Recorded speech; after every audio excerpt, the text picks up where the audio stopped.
12ਵੀਂ ਜਮਾਤ ਦੇ ਪੰਜਾਬੀ ਦੇ ਪਿਆਰੇ ਵਿਦਿਆਰਥੀਓ, ਅੱਜ ਇੱਕ ਹੋਰ ਕਵਿਤਾ ਭਾਈ ਵੀਰ ਸਿੰਘ ਜੀ ਦੀ ਲਿਖੀ ਹੋਈ ਚਸ਼ਮਾ ਇਛਾਬਲ ਤੇ ਡੂੰਘੀਆਂ ਛਾਵਾਂ ਲੈ ਕੇ ਆਪਣੀ ਇਸ ਪੋਸਟ ਵਿੱਚ ਮੈਂ ਆਪ ਜੀ ਦੇ ਰੂਬਰੂ ਹਾਂ। ਹੁਣ ਇਹ ਚਸ਼ਮਾ ਇਛਾਬਲ ਚਸ਼ਮੇ ਦਾ ਨਾਮ ਹੈ।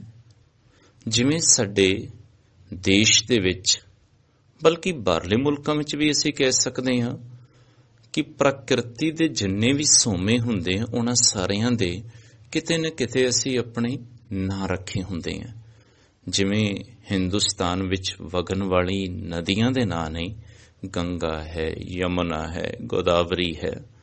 ਪਹਾੜਾਂ ਦੇ ਨਾਮ ਨੇ, ਸੁਮੇਰ ਪਰਬਤ ਹੈ, ਹਿਮਾਲਿਆ ਪਰਬਤ ਹੈ। ਉਸੇ ਤਰ੍ਹਾਂ ਚਸ਼ਮਿਆਂ ਦੇ, ਹੁਣ ਜਿਹੜਾ ਚਸ਼ਮਾ ਸ਼ਬਦ ਹੈ, ਇਹਦੇ ਜੇ ਅਸੀਂ ਸਮਾਨਾਰਥੀ ਸ਼ਬਦ ਦੇਖੀਏ ਤਾਂ ਉਰਦੂ ਵਿੱਚ ਇਸ ਨੂੰ ਆਬਸ਼ਾਰ ਕਿਹਾ ਜਾਂਦਾ।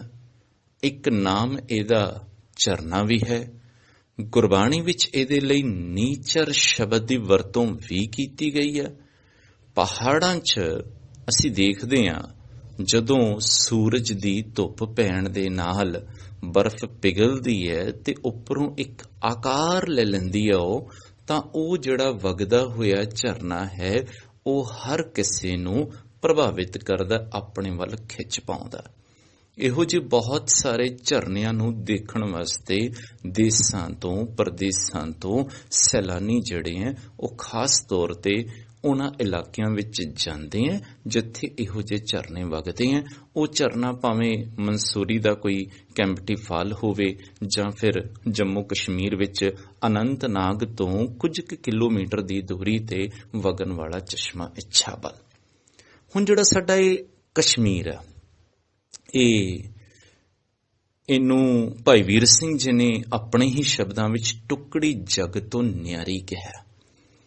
ਇਹਨੂੰ ਜੰਨਤ ਕਿਹਾ ਗਿਆ। ਕਸ਼ਮੀਰ ਵਿੱਚ ਜਾਂ ਹਿੰਦੁਸਤਾਨ ਵਿੱਚ ਅਸੀਂ ਕਹਿ ਸਕਦੇ ਹਾਂ, ਇਸ ਨੂੰ ਸਵਰਗ ਦਾ ਮਰਤਬਾ ਜਿਹੜਾ ਹੈ ਉਹ ਹਾਸਲ ਹੈ, ਕਿ ਧਰਤੀ ਦਾ ਸਵਰਗ ਹੈ। ਸ਼ਾਇਦ ਇਹੀ ਕਾਰਨ ਹੈ ਕਿ ਦੋ ਮੁਲਕਾਂ ਦੇ ਵਿੱਚ ਆਪਣੀ ਕੁਦਰਤੀ ਨੈਸਰਗਿਕ ਸੁਹੱਪਣ ਕਰਕੇ, ਸੁੰਦਰਤਾ ਕਰਕੇ ਵਿਵਾਦ ਦਾ ਵੀ ਕੇਂਦਰ ਹੈ। ਹੁਣ ਉੱਥੇ ਜਿਹੜੇ ਪ੍ਰਕਿਰਤੀ ਦੇ ਸੋਮੇ ਨੇ, ਕਿਉਂਕਿ ਮੈਂ ਪਿਛਲੀ ਨਜ਼ਮ ਵਿੱਚ ਵੀ ਆਪ ਜੀ ਨੂੰ ਦੱਸਿਆ ਸੀ ਕਿ ਭਾਈ ਵੀਰ ਸਿੰਘ ਕੁਦਰਤ ਦਾ ਇੱਕ ਬਹੁਤ ਵੱਡਾ ਕਵੀ ਆ, ਤੇ ਭਾਈ ਵੀਰ ਸਿੰਘ ਦੀ ਜਿਹੜੀ ਤੁਲਨਾ ਹੈ ਉਹ ਅੰਗਰੇਜ਼ੀ ਦੇ ਕਵੀ ਵਰਡਸਵਰਥ ਨਾਲ ਕੀਤੀ ਜਾਂਦੀ ਆ। ਤੇ ਜੇ ਇਉਂ ਕਿਹਾ ਜਾਏ ਕਿ ਇਹ ਪੰਜਾਬੀ ਦਾ ਸਾਡਾ ਵਰਡਸਵਰਥ ਹੈ ਤੇ ਇਹਦੇ ਵਿੱਚ ਕੋਈ ਗਲਤ ਨਹੀਂ ਹੋਵੇਗਾ, ਕੋਈ ਦੋਰਾਵਾ ਨਹੀਂ ਹੈ।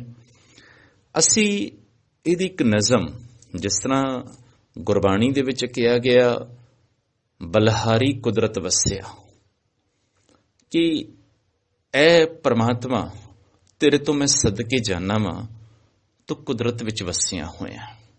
ਸਿਰਫ 3 ਅੱਖਰਾਂ ਦੇ ਵਿੱਚ ਜਿਹੜਾ ਸੱਚ ਹੈ, ਕਾਦਰ ਜੋ ਕੁਦਰਤ ਵਿੱਚ ਲੁਕਿਆ ਹੋਇਆ, ਉਸ ਨੂੰ ਨਿਰੂਪਤ ਕਰ ਦਿੱਤਾ ਗਿਆ।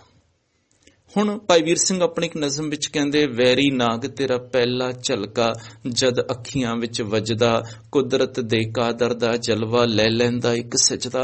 ਕਹਿੰਦਾ ਜਦੋਂ ਮੈਂ ਇਸ ਵਗਦੇ ਹੋਏ ਵੈਰੀ ਨਾਗ ਦੇ ਝਰਨੇ ਨੂੰ ਦੇਖਦਾ ਹਾਂ ਤੇ ਉਸ ਕੁਦਰਤ ਵਿੱਚ ਛੁਪਿਆ ਹੋਇਆ, ਉਸ ਕੁਦਰਤ ਦੇ ਵਿੱਚ ਜਿਹੜਾ ਲੁਕਿਆ ਹੋਇਆ ਕਾਦਰ ਹੈ, ਉਹ ਮੇਰੇ ਕੋਲੋਂ ਬਦੋ ਬਦੀ ਇੱਕ ਸਜਦਾ ਲੈ ਲੈਂਦਾ।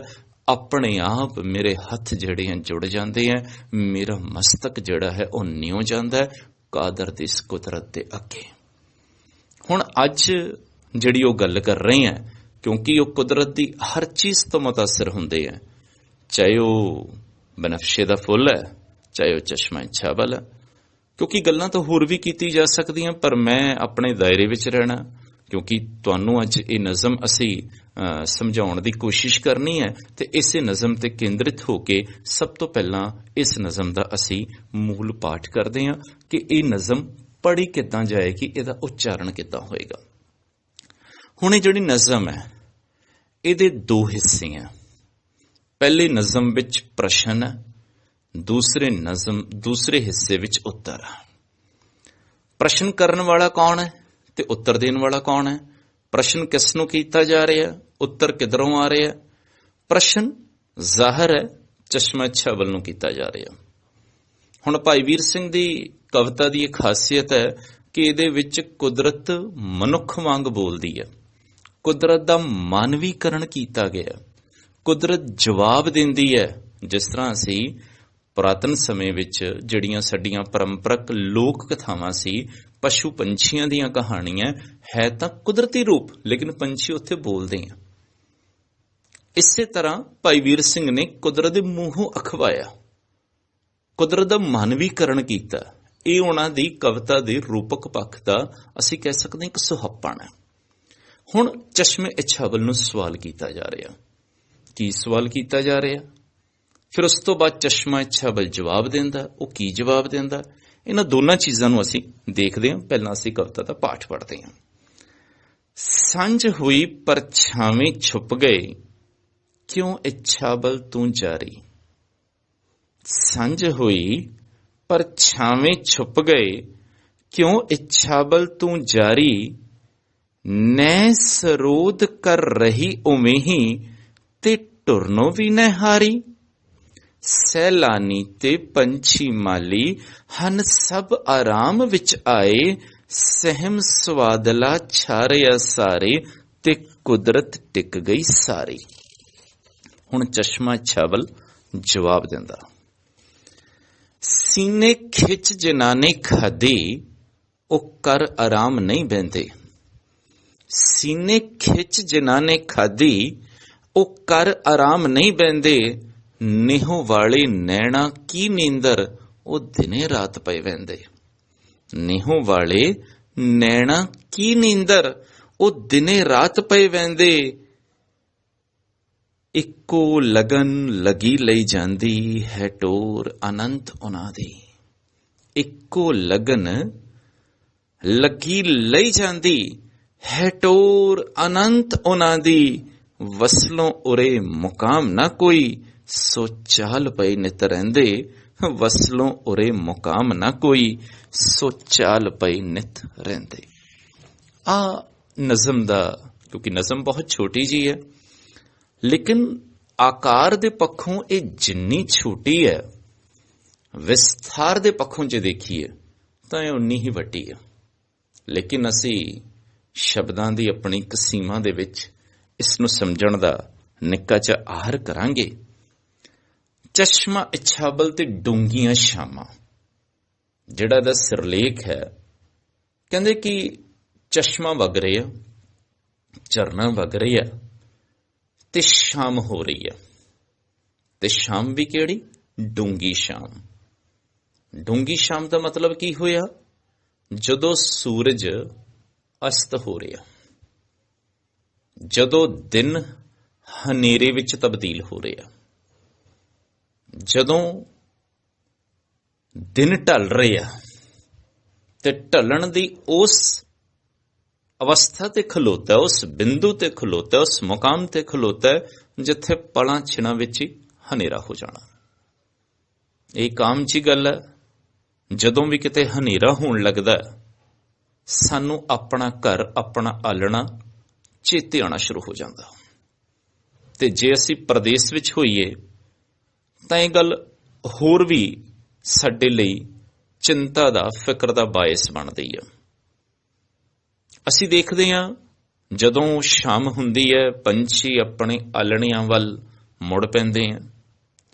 ਜਿਹੜੇ ਕੰਮ ਕਰਨ ਵਾਲੇ ਕਰਿੰਦੇ ਆ, ਚਾਹੇ ਉਹ ਮਾਲੀ ਕੰਮ ਕਰ ਰਹੇ ਆ, ਚਾਹੇ ਕੋਈ ਉਸ ਅਸੀਂ ਕਹਿ ਸਕਦੇ ਹਾਂ ਇਲਾਕੇ ਦਾ ਕੋਈ ਬਾਗਬਾਨ ਹੈ, ਉਹ ਕੰਮ ਕਰ ਰਹੇ ਆ, ਉਹਦੀ ਡਿਊਟੀ ਜਿਹੜੀ ਹੈ ਉਹ ਖਤਮ ਹੋ ਜਾਂਦੀ ਆ ਤੇ ਉਹ ਵੀ ਹੁਣ ਆਪਣੇ ਘਰ ਨੂੰ ਪਰਤਣਾ ਚਾਹੁੰਦਾ। ਜਿਹੜੇ ਸੈਲਾਨੀ, ਜਿਹਨਾਂ ਨੂੰ ਅਸੀਂ ਟੂਰਿਸਟ ਕਹਿੰਦੇ ਆ, ਪਰਯਟਕ ਕਹਿੰਦੇ ਆ, ਉਹ ਜਿਹੜੇ ਇਹਨਾਂ ਰਮਣੀਕ ਨਜ਼ਾਰਿਆਂ ਨੂੰ ਵੇਖਣ ਵਾਸਤੇ ਆਏ ਹੁੰਦੇ ਆ, ਕਿਤੇ ਨਾ ਕਿਤੇ ਕਿਸੇ ਹੋਟਲ ਵਿੱਚ, ਕਿਸੇ ਧਰਮਸ਼ਾਲ ਵਿੱਚ ਉਹਨਾਂ ਨੇ ਆਪਣਾ ਠਹਿਰਾਵ ਕੀਤਾ ਹੁੰਦਾ। ਉਹਨਾਂ ਨੂੰ ਵੀ ਫਿਕਰ ਹੋਣ ਲੱਗਦੀ ਹੈ ਕਿ ਹਨੇਰਾ ਹੋਣ ਵਾਲਾ ਹੈ, ਵੀ ਚਲੋ ਹੁਣ ਅਸੀਂ ਘਰਾਂ ਨੂੰ ਚੱਲੀਏ। ਭਾਈ ਵੀਰ ਸਿੰਘ ਦੇਖਦੇ ਆ ਕਿ ਬਈ ਸੂਰਜ ਵੀ ਅਸਤ ਹੋ ਰਿਹਾ, ਇਹ ਵੀ ਦਿਨ ਭਰ ਨਿੱਘ ਦਿੰਦਾ ਰਿਹਾ, ਰੋਸ਼ਨੀ ਪ੍ਰਦਾਨ ਕਰਦਾ ਰਿਹਾ, ਇਹ ਵੀ ਥੱਕ ਕੇ ਜਿਵੇਂ ਆਰਾਮ ਕਰਨ ਨੂੰ ਚੱਲਿਆ। ਜਿਹੜੇ ਪੰਛੀ ਥੋੜੀ ਦੇਰ ਪਹਿਲਾਂ ਇੱਥੇ ਚਹਿਚਹਾ ਰਹੇ ਸਨ, ਉਹਨਾਂ ਨੇ ਵੀ ਆਪਣਾ ਇੱਕ ਝੁਰਮਟ ਜਿਹਾ ਬਣਾ ਕੇ, ਆਪਣਾ ਇੱਕ ਚੰਬਾ ਜਿਹਾ ਬਣਾ ਕੇ, ਉਹ ਵੀ ਆਪਣੇ ਆਲਣਿਆਂ ਵੱਲ ਜਿਹੜਾ ਹੈ ਉਹ ਪੰਛੀਆਂ ਦਾ ਜਿਹੜਾ ਝੁਰਮਟ ਹੈ ਉਹ ਪਰਤ ਰਹੇ ਆ। ਜਿਹੜੇ ਇੱਥੇ ਕੰਮ ਕਰਨ ਵਾਲੇ ਲੋਕ ਸੀਗੇ, ਸਰਕਾਰੀ ਕਰਮਚਾਰੀ ਸੀ ਜਾਂ ਹੋਰ ਜਿਹੜੇ ਲੋਕ ਸੀਗੇ, ਉਹ ਵੀ ਆਪਣੇ ਆਪਣੇ ਘਰਾਂ ਨੂੰ ਆਪਣਾ ਸਮਾਨ ਸਮੇਟ ਕੇ ਜਾਣੇ ਸ਼ੁਰੂ ਹੋ ਗਏ ਆ। ਜਿਹੜੇ ਸੈਲਾਨੀ ਆ ਉਹਨਾਂ ਨੂੰ ਵੀ ਫਿਕਰ ਹੋਣ ਲੱਗਿਆ, ਜਿੱਥੇ ਉਹ ਠਹਿਰੇ ਹੋਏ ਆ, ਜਿੱਥੇ ਉਹਨਾਂ ਨੇ ਆਰਜ਼ੀ ਤੌਰ ਤੇ ਆਪਣਾ ਨਿਵਾਸ ਕੀਤਾ ਹੋਇਆ, ਉਹ ਵੀ ਆਪਣੀ ਰਿਹਾਇਸ਼ ਨੂੰ ਮੁੜ ਰਹੇ ਆ। ਭਾਈ ਵੀਰ ਸਿੰਘ ਕਿਉਂਕਿ ਕੁਦਰਤ ਦੇ ਆਸ਼ਿਕ ਹੈ, ਉਹ ਅਜੇ ਵੀ ਉੱਥੇ ਖੜੇ ਆ ਤੇ ਇਸ ਵਗਦੇ ਹੋਏ ਚਸ਼ਮੇ ਨੂੰ ਦੇਖ ਰਹੇ ਆ ਤੇ ਮਨ ਵਿੱਚ ਸੁਤੇ ਸਿੱਧ ਸਹਿਜ ਸੁਭਾਏ ਇੱਕ ਪ੍ਰਸ਼ਨ ਪੈਦਾ ਹੁੰਦਾ। ਉਹ ਕਹਿੰਦੇ ਕਿ ਕੁਦਰਤ ਸਾਰੀ ਖਲੋ ਗਈ ਜਾਪਦੀ ਆ। ਜਿਹੜਾ ਹੁਣੇ ਇੱਥੇ ਇੰਨਾ ਸ਼ੋਰ ਸ਼ਰਾਬਾ ਸੀ, ਇੰਨੀ ਚਹਿਲ ਪਹਿਲ ਸੀ, ਲੋਕਾਂ ਦਾ ਇੰਨਾ ਆਉਣਾ ਜਾਣਾ ਸੀ, ਲੋਕ ਸਾਰੇ ਮੁੜ ਗਏ, ਕਰਿੰਦੇ ਵਾਪਸ ਚਲੇ ਗਏ, ਪੰਛੀ ਵੀ ਕੋਈ ਨਜ਼ਰ ਨਹੀਂ ਆ ਰਿਹਾ। ਇੱਥੋਂ ਤੱਕ ਕਿ ਕੁਦਰਤ ਦਾ ਇੱਕ ਰੂਪ ਸੂਰਜ, ਉਹ ਵੀ ਆਪਣਾ ਜਿਵੇਂ ਕੰਮ ਨਿਬੇੜ ਕੇ, ਉਹ ਵੀ ਆਪਣੀ ਡਿਊਟੀ ਤੋਂ ਮੁਕਤ ਹੋ ਕੇ, ਉਹ ਵੀ ਜਿਵੇਂ ਤੁਰ ਗਿਆ ਹੋਵੇ ਇੱਥੋਂ। ਹਰ ਪਾਸੇ ਖਾਮੋਸ਼ੀ ਹੈ ਤੇ ਖਾਮੋਸ਼ੀ ਬਹੁਤ ਸਵਾਦਲੀ ਹੈ। ਪੂਰੀ ਬਨਸਪਤੀ ਟਿਕ ਗਈ ਪ੍ਰਤੀਤ ਹੁੰਦੀ ਹੈ। ਸ਼ਾਇਦ ਕੋਈ ਪੱਤੇ ਦਾ ਖੜਾਕ ਵੀ ਨਹੀਂ ਹੈ ਹੁਣ। ਕਲ ਵਗਦੀ ਹੋਈ ਜਿਹੜੀ ਨਦੀ ਹੈ, ਜਿਹੜਾ ਸਮੁੰਦਰ ਵੱਲ ਜਿਸਨੇ ਆਪਣਾ ਰੁਖ ਕੀਤਾ ਹੋਇਆ, ਜਿਹੜਾ ਪਹਾੜਾਂ ਦੀ ਕੰਦਰਾਵਾਂ ਤੋਂ ਬਰਫ਼ ਪਿਘਲ ਕੇ ਚਸ਼ਮੇ ਦੇ ਰੂਪ ਵਿੱਚ ਉਹ ਪਾਣੀ ਨਦੀ ਦਾ ਆਕਾਰ ਲੈ ਕੇ ਵਗ ਰਿਹਾ, ਉਹਦੇ ਤੋਂ ਜਿਹੜਾ ਸੰਗੀਤ ਪੈਦਾ ਹੋ ਰਿਹਾ, ਉਹ ਉਦਾਂ ਦਾ ਉਦਾਂ ਹੀ ਜਾਰੀ ਹੈ। ਉਹਦੇ ਵਿੱਚ ਰਤਾ ਵੀ ਫਰਕ ਨਹੀਂ ਪਿਆ। ਬਿਲਕੁਲ ਉਸੇ ਤਰ੍ਹਾਂ ਕਲ ਦੀ ਆਵਾਜ਼ ਆ ਰਹੀ ਹੈ, ਬਿਲਕੁਲ ਉਸੇ ਤਰ੍ਹਾਂ ਦਾ ਸੰਗੀਤ ਪੈਦਾ ਹੋ ਰਿਹਾ। ਕਵੀ ਇਹ ਦੇਖਦਾ ਕਿ ਪਾਣੀ ਦਾ ਵਹਾਅ ਥੋੜਾ ਮੱਧਮ ਪਿਆ, ਕਿ ਚਸ਼ਮਾ ਛਾਬਲ ਜਿਹੜਾ ਵਗ ਰਿਹਾ ਸੀ, ਕਿ ਉਹਦੀ ਰਫ਼ਤਾਰ ਵਿੱਚ ਕੁਝ ਕਮੀ ਆਈ, ਕਿ ਪਾਣੀ ਦਾ ਵਹਾਅ ਕੁਝ ਘਟਿਆ? ਬਿਲਕੁਲ ਵੀ ਨਹੀਂ। ਇਹ ਤਾਂ ਨਹੀਂ ਹੋਇਆ। ਬਈ ਆ ਕੀ ਕਾਰਨ ਹੈ? ਜਦ ਹਰ ਬੰਦਾ ਆਪਣੀ ਇੱਕ ਹੱਦ ਵਿੱਚ ਕੰਮ ਕਰਦੇ ਕਰਦੇ ਥੱਕ ਜਾਂਦਾ, ਤਾਂ ਥਕੇਵਾਂ ਲਾਉਣ ਵਾਸਤੇ ਆਰਾਮ ਨੂੰ ਚਲਾ ਜਾਂਦਾ। ਸਾਡੀ ਮਨੁੱਖਾਂ ਦੀ ਵੀ ਇੱਕ ਸੀਮਾ। ਅਸੀਂ 2 ਘੰਟੇ 3 ਘੰਟੇ 4 ਘੰਟੇ 10 ਘੰਟੇ 12 ਘੰਟੇ 16 ਘੰਟੇ ਕੰਮ ਕਰ ਲੈਂਦੇ ਆ, ਲੇਕਿਨ ਫਿਰ ਸਾਡਾ ਸਰੀਰ ਆਰਾਮ ਮੰਗਦਾ। ਸਰੀਰ ਸਾਨੂੰ, ਸਾਡੀ ਬਾਡੀ, ਸਾਡਾ ਸਰੀਰ ਹੀ ਦੱਸਣਾ ਸ਼ੁਰੂ ਕਰ ਦਿੰਦਾ ਕਿ ਨਹੀਂ, ਹੁਣ ਆਰਾਮ ਦੀ ਜ਼ਰੂਰਤ ਆ। ਤੇ ਅਸੀਂ ਸੌਣ ਵਾਸਤੇ, ਨੀਂਦ ਲੈਣ ਵਾਸਤੇ ਬਿਸਤਰੇ ਵੱਲ ਤੁਰ ਪੈਂਦੇ ਆ ਕਿ ਇਹਨੂੰ ਆਰਾਮ ਦੀ ਲੋੜ ਨਹੀਂ, ਕਿ ਇਹ ਨਹੀਂ ਥੱਕਦਾ। ਹੁਣ ਇਹ ਸਵਾਲ ਜਿਹੜਾ ਹੈ, ਇਹ ਭਾਈ ਵੀਰ ਸਿੰਘ ਦੇ ਮਨ ਵਿੱਚ ਪੈਦਾ ਹੁੰਦਾ। ਹੁਣ ਇਹ ਸਵਾਲ ਸਿਰਫ ਸਵਾਲ ਨਹੀਂ ਹੈ। ਇਹੋ ਜਿਹੇ ਸਵਾਲ ਦੀ ਜਿਹੜੀ ਸ਼ੈਲੀ ਹੈ, ਇਹੋ ਜਿਹੇ ਜਿਹੜੇ ਪ੍ਰਸ਼ਨਾਂ ਦੀ ਸ਼ੈਲੀ ਹੈ, ਇਹ ਗੁਰਬਾਣੀ ਦੇ ਵਿੱਚ ਵੀ ਹੈ। ਤੇ ਭਾਈ ਵੀਰ ਸਿੰਘ, ਜਿਨ੍ਹਾਂ ਨੂੰ ਪੰਜਾਬੀ ਦਾ ਸੰਤ ਕਵੀ ਕਿਹਾ ਜਾਂਦਾ, ਜਿਨ੍ਹਾਂ ਦੀਆਂ ਰੁਬਾਈਆਂ ਨੂੰ ਹੀਰੇ ਦੀਆਂ ਕਣੀਆਂ ਕਿਹਾ ਜਾਂਦਾ, ਜਿਨ੍ਹਾਂ ਨੂੰ ਨਿੱਕੀਆਂ ਕਵਿਤਾਵਾਂ ਦਾ ਵੱਡਾ ਕਵੀ ਕਿਹਾ ਜਾਂਦਾ, ਜਦੋਂ ਉਹ ਕੋਈ ਰਚਨਾ ਰਚ ਰਹੇ ਹੁੰਦੇ ਆ, ਜਦੋਂ ਕੋਈ ਨਿੱਕੀ ਜਿਹੀ ਕਵਿਤਾ ਰਚ ਰਹੇ ਹੁੰਦੇ ਆ, ਤੇ ਉਹਦੇ ਵਿੱਚ ਕੋਈ ਵੱਡੀ ਰਮਜ਼ ਛੁਪੀ ਹੁੰਦੀ ਹੈ। ਜੋ ਸਵਾਲ ਵੀ ਕਰ ਰਹੇ ਆ ਤੇ ਸਵਾਲ ਰਾਹੀਂ ਕੁਝ ਕਹਿਣਾ ਚਾਹਣਗੇ, ਉੱਤਰ ਚੋਂ ਪਤਾ ਲੱਗੇਗਾ। ਪਰ ਪਹਿਲਾਂ ਤਾਂ ਸਵਾਲ ਹੀ, ਸਾਡੇ ਮਨ 'ਚ ਤਾਂ ਸਵਾਲ ਹੀ ਨਹੀਂ ਪੈਦਾ ਹੁੰਦਾ। ਅਸੀਂ ਉਸ ਅਵਸਥਾ ਤੱਕ ਨਹੀਂ ਪਹੁੰਚ ਪਾਉਂਦੇ ਕਿ ਇੱਥੇ ਇੱਕ ਸਵਾਲ ਵੀ ਬਣਦਾ।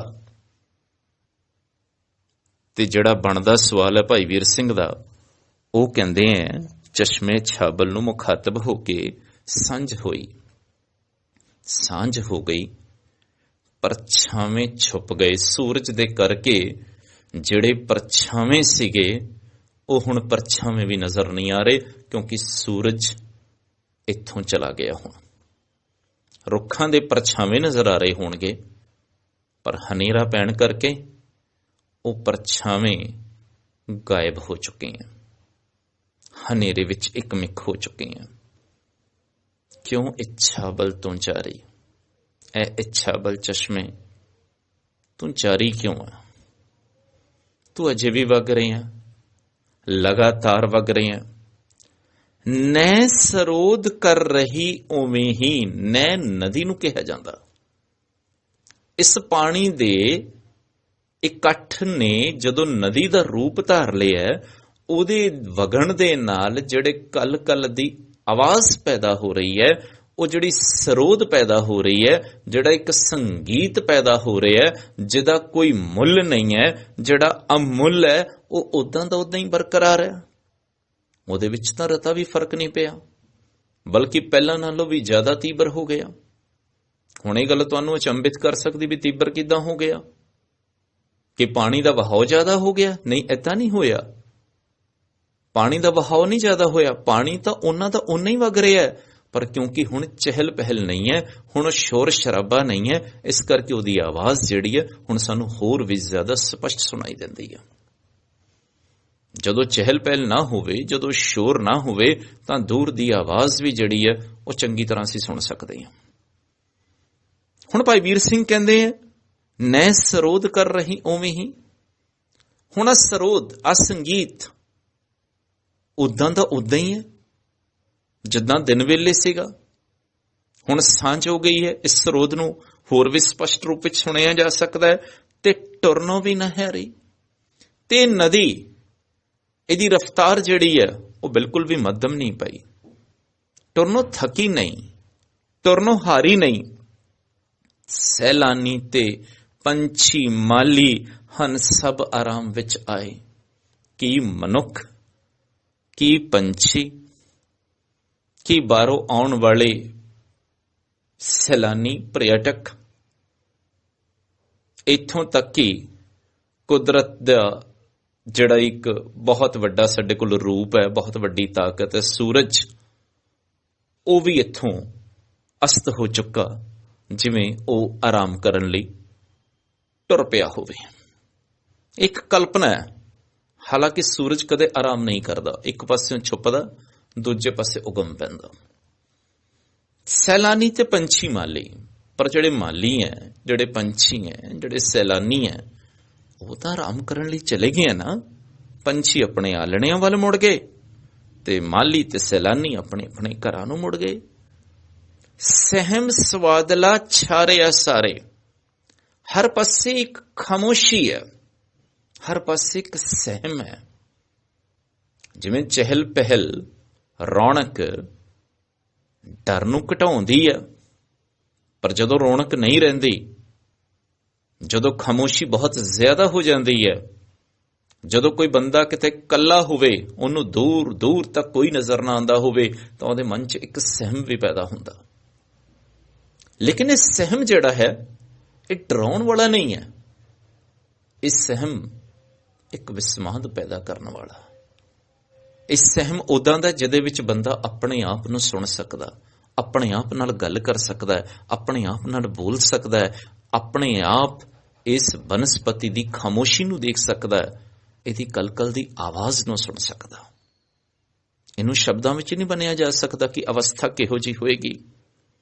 ਤੇ ਕੁਦਰਤ ਟਿਕ ਗਈ, ਸਾਰੀ ਕੁਦਰਤ ਜਿਹੜੀ ਹੈ ਉਹ ਇੱਕ ਟਿਕਾਓ ਵਿੱਚ, ਇੱਕ ਠਹਿਰਾਵ ਵਿੱਚ ਆਈ ਹੋਈ ਮਾਲੂਮ ਹੁੰਦੀ ਹੈ। ਹੁਣ ਉਦਾਂ ਹਵਾ ਨਹੀਂ ਰੁਮਕਦੀ ਪ੍ਰਤੀਤ ਹੋ ਰਹੀ, ਪੱਤਿਆਂ ਦੇ ਖੜਖੜ, ਬਿਰਖਾਂ ਦੀ ਛਾਂ-ਛਾਂ, ਚਿੜੀਆਂ ਦੀ ਚੀਂ-ਚੀਂ, ਜਿਨ੍ਹਾਂ ਦਾ ਆਪਣਾ ਇੱਕ ਤਰਾਨਾ ਹੁੰਦਾ ਹੈ, ਇਹ ਸਭ ਕੁਝ ਖਾਮੋਸ਼ ਹੋ ਚੁੱਕਾ ਹੈ। ਸਿਰਫ ਇੱਕੋ ਆਵਾਜ਼, ਨਦੀ ਦੀ ਕਲ-ਕਲ ਦੀ ਆਵਾਜ਼, ਝਰਨੇ ਦੇ ਪਾਣੀ ਦੀ ਡਿੱਗਣ ਦੀ ਆਵਾਜ਼, ਉਹ ਸਿਰਫ ਵਾਤਾਵਰਣ ਵਿੱਚ ਹੈ ਤੇ ਇੱਕ ਸਰੋਧ ਪੈਦਾ ਕਰ ਰਹੀ ਹੈ। ਆ ਜਿਹੜੀ ਬਨਸਪਤੀ ਬਾਕੀ ਖਾਮੋਸ਼ ਹੈ, ਜਿੰਨੇ ਇੱਕ ਵਾਤਾਵਰਣ ਜਿਹੜਾ ਬੜਾ ਸਵਾਦਲਾ, ਬੜਾ ਮਨਮੋਹਕ ਬਣਾ ਦਿੱਤਾ ਹੈ, ਉਹਦੇ ਵਿੱਚ ਇਹ ਆਵਾਜ਼ ਦੀ ਜਿਹੜੀ ਕੀਮਤ ਹੈ ਉਹ ਹੋਰ ਵੀ ਜ਼ਿਆਦਾ ਵੱਧ ਜਾਂਦੀ ਹੈ। ਤੇ ਭਾਈ ਵੀਰ ਸਿੰਘ ਉਹਨੂੰ ਪ੍ਰਸ਼ਨ ਕਰ ਰਹੇ ਹੈ ਕਿ ਤੂੰ ਨਹੀਂ ਥੱਕਿਆ ਚਸ਼ਮਿਆਂ, ਕਿ ਤੇਰੇ ਚਿੱਤ ਵਿੱਚ ਨਹੀਂ ਆਂਦਾ ਕਿ ਤੂੰ ਵੀ ਆਰਾਮ ਕਰ ਲੈਂਦਾ। ਹੁਣ ਚਸ਼ਮਾ ਇਸ ਸਵਾਲ ਨੂੰ ਸੁਣਦਾ ਤੇ ਉਹਦਾ ਜਵਾਬ ਜਿਹੜਾ ਹੈ ਉਹ ਬੜਾ ਕਮਾਲ ਦਾ।